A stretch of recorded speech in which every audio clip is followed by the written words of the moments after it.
नमस्कार। पहले रूस और यूक्रेन, फिर इजराइल और फिलिस्तीन और अब पाकिस्तान और ईरान के बीच में संघर्ष। ये क्या केवल एक संयोग मात्र है कि दुनिया के अलग अलग हिस्सों में अलग अलग समय में इस तरीके के संघर्ष देखे जा रहे हैं, या फिर कहीं यह इशारा है कि नई विश्व व्यवस्था एक नए संक्रमण काल की दिशा की ओर बढ़ रही है, जहां पर युद्धोन्माद बढ़ने वाला है, जहां युद्ध की मानसिकता बढ़ने वाली है, मानवीय सभ्यता एक नए खतरे का सामना करने वाली है। और अगर यह असुरक्षा का परिवेश पूरे विश्व में निर्मित हो रहा है तो यकीन मानिए कि हम सब भी इस असुरक्षा बोझ से ग्रस्त होने वाले हैं। और इसलिए विश्व में कहीं भी कोई भी संघर्ष या आपदा आ रही है, कोई भी सुरक्षा का खतरा आ रहा है, तो वह सरोकार हमसे भी जुड़ा हुआ है और हमें भी उसकी सही समझ होनी चाहिए। इसी संदर्भ में आज हम लोग ईरान और पाकिस्तान के बीच जो मौजूदा संघर्ष है, इसके कारणों को समझने का प्रयास करेंगे और साथ ही साथ हम ये भी देखेंगे कि आखिर इसके दूरगामी प्रभाव क्या हो सकते हैं। हम इस पूरे वीडियो को दो भागों में यहाँ पर आपके सामने ला रहे हैं। पहले भाग में हम देखेंगे ईरान और पाकिस्तान के बीच यह जो संघर्ष चल रहा है इसके पीछे की वजह क्या है, और दूसरा फिर हम दूसरे भाग में आपको बताएंगे कि किसके क्या प्रभाव है। पहले हम समझते हैं ईरान और पाकिस्तान के बीच में मौजूदा संघर्ष की वजह क्या है, कारण क्या है। अब अगर हम ईरान और पाकिस्तान के बीच में संघर्ष के कारणों की व्याख्या करें तो दो स्तरों पर हम व्याख्या कर सकते हैं। एक, द्विपक्षीय स्तर पर क्या आखिर तनाव ईरान और पाकिस्तान के बीच में है, कि इनके बीच में क्यों आखिर ये संघर्ष हो रहा है। और दूसरा, हम जियोपॉलिटिक्स के नजरिए से देखने की कोशिश करेंगे, क्या कहीं रीजनल जियोपॉलिटिक्स या ग्लोबल लेवल पर जो जियोपॉलिटिक्स है उसकी वजह से तो नहीं ईरान और पाकिस्तान के बीच में ये संघर्ष चल रहा है। तो पहले समझते हैं कि ईरान और पाकिस्तान के बीच में द्विपक्षीय मुद्दे आखिर ऐसे क्या है जिनकी वजह से ये संघर्ष चल रहा है। यहां पर आपको यह समझना होगा कि ईरान और पाकिस्तान ऐसे देश रहे हैं जहां शुरुआती दौर में इन दोनों के बीच में बड़े अच्छे ताल्लुकात थे। दोनों ही इस्लामिक देश थे, और यहां तक कि आप ये जानकर चौंकेंगे भी कि 1965 और 1971 की भारत पाकिस्तान के युद्ध में ईरान वो देश था जिसने पाकिस्तान को फुल सपोर्ट किया हुआ था। यहां तक कि 1979 में जब अफगानिस्तान में सोवियत सेना प्रवेश कर गई थी और पाकिस्तान ने सोवियत सेना के खिलाफ मुजाहिदीनों का समर्थन किया था, तब ईरान ने भी मुजाहिदीनों का समर्थन किया हुआ था। 1979 में जब ईरान में इस्लामिक क्रांति आई तो पाकिस्तान वह शुरुआती देश था जिसने ईरान की इस्लामिक रिपब्लिक को मान्यता दी थी और उसको सहयोग दिया था। 1980 में जब ईरान और इराक के बीच में गल्फ वॉर स्टार्ट हुआ था, तब पाकिस्तान वह देश था जिसने ईरान को हर संभव मदद किया हुआ था। तो यहां पर यह समझना बहुत जरूरी हो जाता है कि आखिर ऐसे दो देश जो इतने नजदीक रहे हो, निकट रहे हो, आखिर उनके बीच में ये तल्खियां, ये दूरियां क्यों बढ़ रही हैं, इनको समझना बहुत जरूरी हो जाता है। असल में इसकी वजह क्या है, ईरान और पाकिस्तान दोनों की सीमाएं आपस में मिलती हैं, तो पड़ोस अगर कोई भी है तो तनाव और सहयोग दोनों की संभावनाएं रहती हैं। भारत और पाकिस्तान के रिश्ते को देख सकते हैं, लेकिन यहां पर जो विवाद है उसका कारण केवल सीमा विवाद नहीं है, बल्कि इस विवाद का कारण दोनों देशों की सामाजिक धार्मिक संरचना है। असल में ईरान सिया बाहुल्य देश है और वहां सिया शासन है, पाकिस्तान सुन्नी बाहुल्य देश है और यहां पर सुन्नी शासन है। इनकी धार्मिक संरचनाएं इनके यहाँ चुनौतियां लेकर आती हैं। जैसे ईरान में यह माना जाता है कि सिया बाहुल्य या सिया शासन होने की वजह से सुन्नी उपेक्षित महसूस करते हैं, और पाकिस्तान में यह माना जाता है कि यहाँ सुन्नी बाहुल्य होने की वजह से यहाँ अन्य समुदाय उपेक्षित होते हैं। और पाकिस्तान में एक और यहाँ पर फैक्टर यहाँ पर काम आ जाता है कि यहाँ निर्जातीय जो विविधता है उसकी उपेक्षा की जाती है। जैसे पाकिस्तान में पंजाबियों का वर्चस्व वहाँ पर देखा जाता है, तो बलूच हुए, पश्तून हुए या सिंधी हुए या अन्य जो समुदाय हैं उनकी उपेक्षा देखी जाती है। तो पाकिस्तान में बेसिकली जो इंटरनल अगर प्रॉब्लम की हम बात करें तो वहां जो बलूचिस्तान के रहने वाले बलूच हैं उनके अंदर जो है असंतोष बहुत ज्यादा है, क्योंकि पाकिस्तानी सेना के द्वारा, पाकिस्तानी प्रशासन के द्वारा हमेशा उनका अत्याचार, शोषण, मानवाधिकार उल्लंघन बड़े स्तर पर किया गया है। तो ईरान में सुन्नी और पाकिस्तान में बलूच, ये वहां पर उत्पीड़ित समूह के रूप में माने जाते हैं। तो ये कहा जाता है कि पाकिस्तान का जो बलूचिस्तान प्रांत है, उस बलूचिस्तान प्रांत में एक सुन्नी समूह सक्रिय है जिसे ईरान आतंकवादी संगठन मानता है, और केवल ईरान नहीं बल्कि और भी दुनिया के देश उसे आतंकवादी संगठन मानते हैं, जिसका नाम जैसल अदल है। जैसल अदल का गठन 2012 में हुआ था। इसे इस रूप में दिखाया जाता है या इस रूप में प्रदर्शित किया जाता है कि आर्मी ऑफ जस्टिस के रूप में है। तो यह मानता है कि सुन्नियों के साथ जो भी गलत होगा हम उसका वहां पर जो है जवाब देंगे। तो ये जो जैसल अदल है इसके ऊपर आरोप ये लगता है कि यह ईरान में आतंकी गतिविधियां संचालित करता रहा है, कई बार वहां आतंकी हमले किया है। हाल फिलहाल कई ऐसे अवसर आए हैं जहां पर जैसल अदल के द्वारा ईरान में व्यापक आतंकी हमले वहां पर किए गए हैं और ईरान वह उससे बहुत क्षुब्ध रहा है। ईरान का यह मानना है कि जैसलअदल पाकिस्तान के बलूचिस्तान प्रांत में है और इसे पाकिस्तानी सरकार ने पूरा सहयोग समर्थन भी दिया हुआ है, उसे शेल्टर दिया हुआ है। दूसरी ओर अगर हम देखें तो पाकिस्तान जो है वो ये मानता है कि जो ईरान में सिस्तान बलूचिस्तान प्रांत है, जो पाकिस्तान के बलूचिस्तान प्रांत से सटा हुआ क्षेत्र है, तो सिस्तान बलूचिस्तान प्रांत में एक बलूच लिबरेशन फ्रंट वहां पर सक्रिय है और ये बलूच लोगों की लड़ाई वहां पर लड़ रही है। पाकिस्तान इसे आतंकवादी अलगाववादी संगठन मानता है और वह मानता है पाकिस्तान कि उसके यहां जो भी आतंकी गतिविधियां हो रही है कहीं ना कहीं उसका मुख्य वजह जो है बलूच लिबरेशन फ्रंट है, जिसको ईरान की सरकार का समर्थन मिला हुआ है। यानी दोनों ही देश एक दूसरे पर यह आरोप लगा रहे हैं कि यह दोनों देश उनकी राष्ट्रीय सुरक्षा और अस्तित्व के लिए खतरे के रूप में है। ईरान कहता है कि पाकिस्तान जैसलअदल को सपोर्ट करके ईरान की आंतरिक सुरक्षा के लिए खतरा उत्पन्न कर रहा है, जबकि पाकिस्तान ईरान पर आरोप लगाता है कि बलूच लिबरेशन फ्रंट के जरिए पाकिस्तान में असुरक्षा उत्पन्न किया जा रहा है। तो इन दोनों के बीच में जो संघर्ष या तनाव है वो इस वजह से है।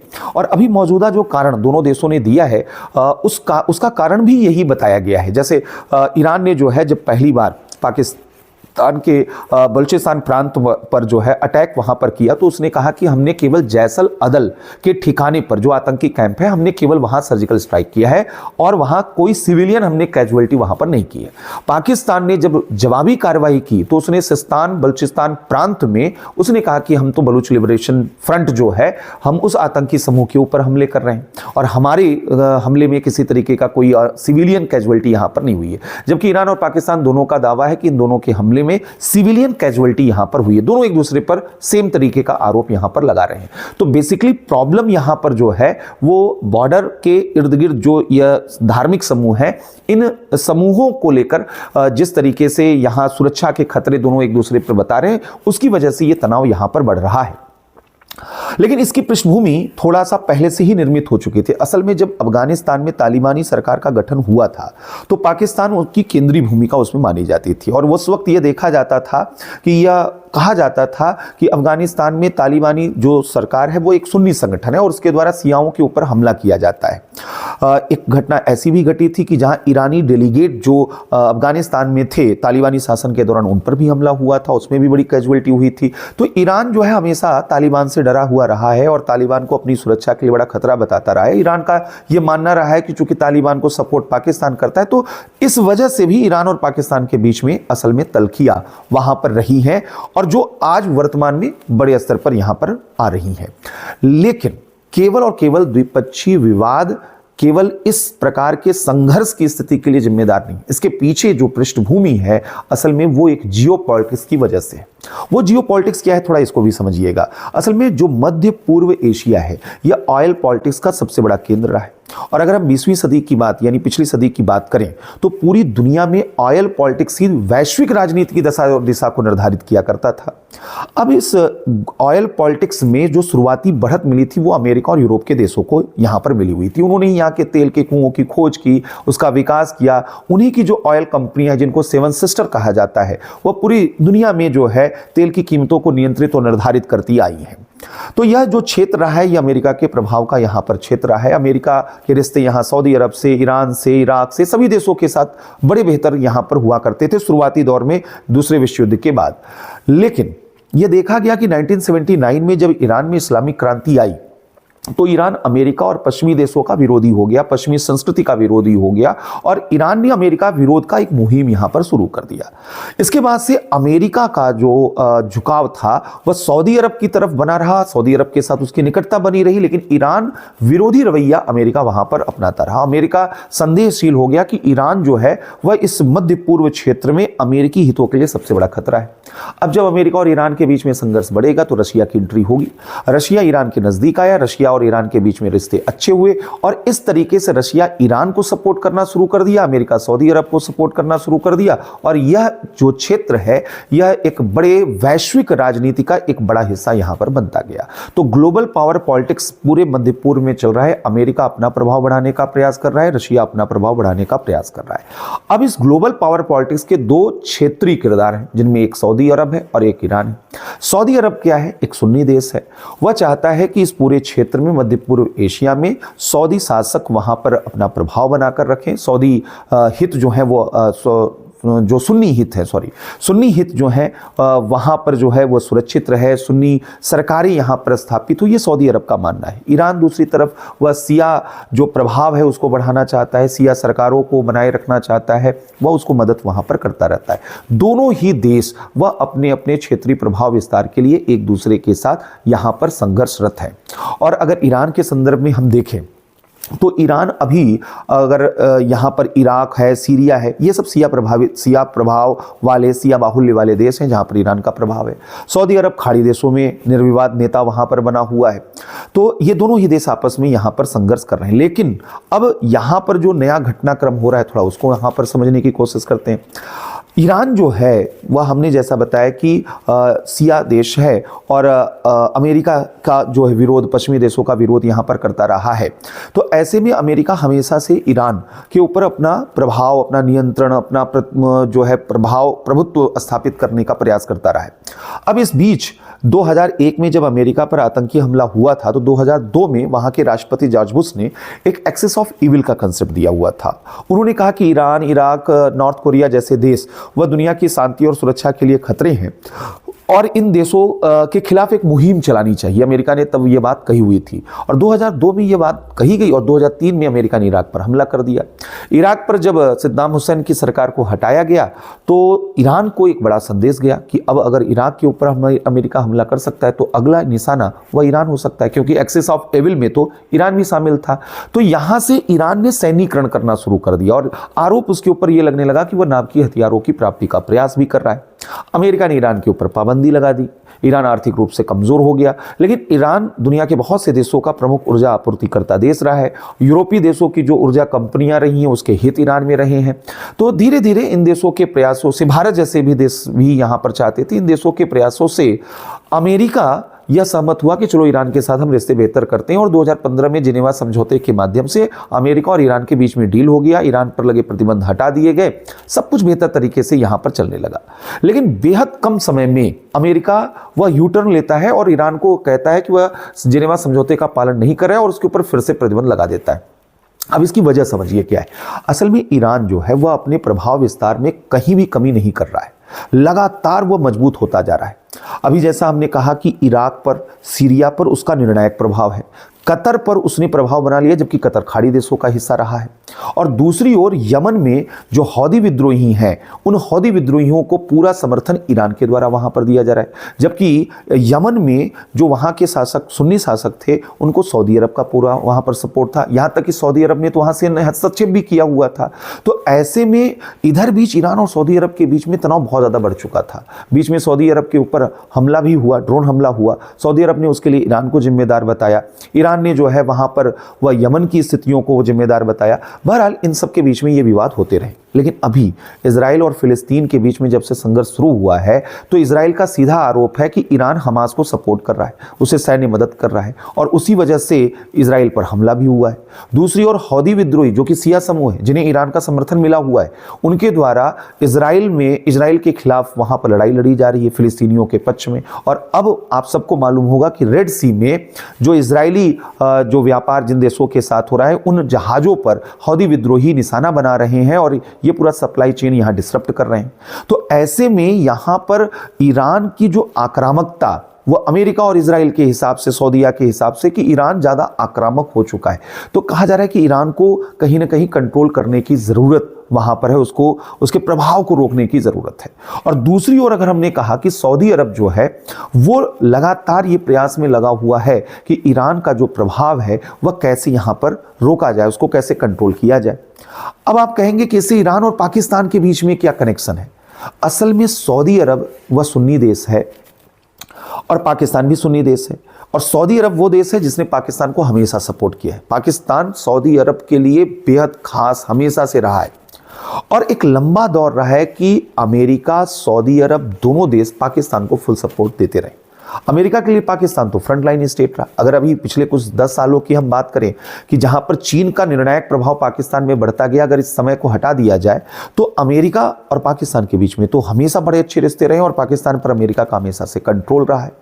तो कुछ लोगों का यह मानना है कि ईरान जो है उसने पाकिस्तान पर हमला इसलिए किया कि जिस तरीके से उसकी घेरेबंदी अमेरिका करने का प्रयास कर रहा है, वो एक शक्ति का प्रदर्शन करना चाहता है, क्योंकि उसके ऊपर जो प्रतिबंध लगे हुए हैं, उन प्रतिबंधों की वजह से ईरान की अर्थव्यवस्था बिल्कुल खराब हो चुकी है। अमेरिका के दबाव में दुनिया के बहुत से देश वो ईरान से रिश्ता ही नहीं बनाना चाहते हैं, तो ईरान वहां पर अर्थव्यवस्था के सामने संकट के दौर से गुजर रहा है। तो ईरान को ये लगता है कि अगर वह इस तरीके से शक्ति प्रदर्शन करता है, क्योंकि ये केवल पाकिस्तान पर उसने सर्जिकल स्ट्राइक नहीं किया है, उसने इराक और सीरिया पर भी हमला किया है, तो ऐसे में इस शक्ति प्रदर्शन के जरिए उधर फिलिस्तीन में, यमन में, पाकिस्तान या जो है यहाँ पर आपका इराक और सीरिया, तो ईरान इस तरीके से दिखाना चाहता है पश्चिमी देशों को कि बिना ईरान के इस क्षेत्र में शांति आ ही नहीं सकती है। तो ये एक तरीके का ईरान का ब्लैकमेलिंग टूल हो सकता है, जिसके माध्यम से अमेरिका और यूरोपीय शक्तियां अब ईरान से बातचीत करें और शायद वहां पर चीजें नॉर्मलाइज किया जाए। एक ईरान के अगर हम लहजे से दृष्टि से वहां पर देखें, दूसरी ओर अगर हम देखें तो इसका एक दूसरा इंटरप्रिटेशन ये है कि पाकिस्तान ने जो रिटेलिएशन वहां पर किया है, जो पाकिस्तान ने हमला किया है, तो पाकिस्तान रुक सकता था, पाकिस्तान जो है संयम बरत सकता था। इवन चाइना ने कहा कि हम जब ईरान ने पहली बार हमला किया तो चाइना ने सीधे प्रस्ताव दिया कि हम ईरान और पाकिस्तान के बीच में शांति लेकर आएंगे, मध्यस्थता करेंगे और संयम बरतने का वहां पर जो है रिक्वेस्ट किया। लेकिन इसके बावजूद पाकिस्तान ने वहां पर उल्टा जो है वो जवाबी कार्रवाई वहां पर किया। क्यों किया पाकिस्तान ने कार्रवाई? तो यहां पर विश्लेषकों का यह मानना है कि पाकिस्तान जो है कहीं ना कहीं वह इस हमले के माध्यम से ईरान को जो है वो कहीं ना कहीं मैसेज देना चाहता है कि पाकिस्तान जो है वह एक मजबूत देश है, ताकतवर देश है और अपनी इमेज को वो मजबूत करना चाहता है। लेकिन बेसिकली कहा यह जा रहा है कि अमेरिका और सऊदी अरब वो पाकिस्तान को बैकअप दे रहे हैं कि आप ईरान को जो है इस तरीके की कार्रवाई करिए जिससे ईरान का जो ऑरा है, जिससे प्रभाव है वो कमजोर हो। क्योंकि पाकिस्तान ने जब ये कार्रवाई की है तो अब ईरान की अगली प्रतिक्रिया क्या होगी, ये बहुत महत्वपूर्ण है। क्या ईरान पाकिस्तान पर हमला कर पाएगा? क्योंकि ईरान अगर पाकिस्तान पर हमला कर रहा है और युद्ध जैसी स्थितियां बना रहा है तो ईरान को यह समझना होगा कि पाकिस्तान क्या है, एक नाभिकीय शक्ति संपन्न देश है। और दूसरी ओर पाकिस्तान, क्या यह युद्ध लंबा खींचेगा?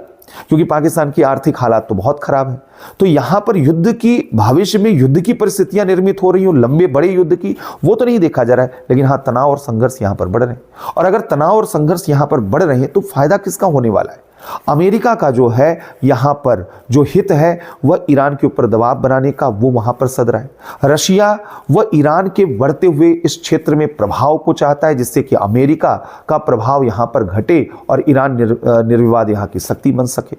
इस बीच जो है जो सबसे महत्वपूर्ण पहलू है वो है चाइना। चाइना पिछले कुछ समय से पश्चिमी एशिया में इस्लामिक देशों के साथ अपने रिश्ते को बेहतर करने में लगा हुआ है। उसने यहां तक कि सऊदी अरब और ईरान के बीच में मध्यस्थता करा दी थी। तब भी मैंने कहा हुआ था कि सऊदी अरब और ईरान के बीच की यह मध्यस्थता केवल कहने की है, कागजी है, इसके पीछे कोई ठोस आधार यहां पर नहीं है।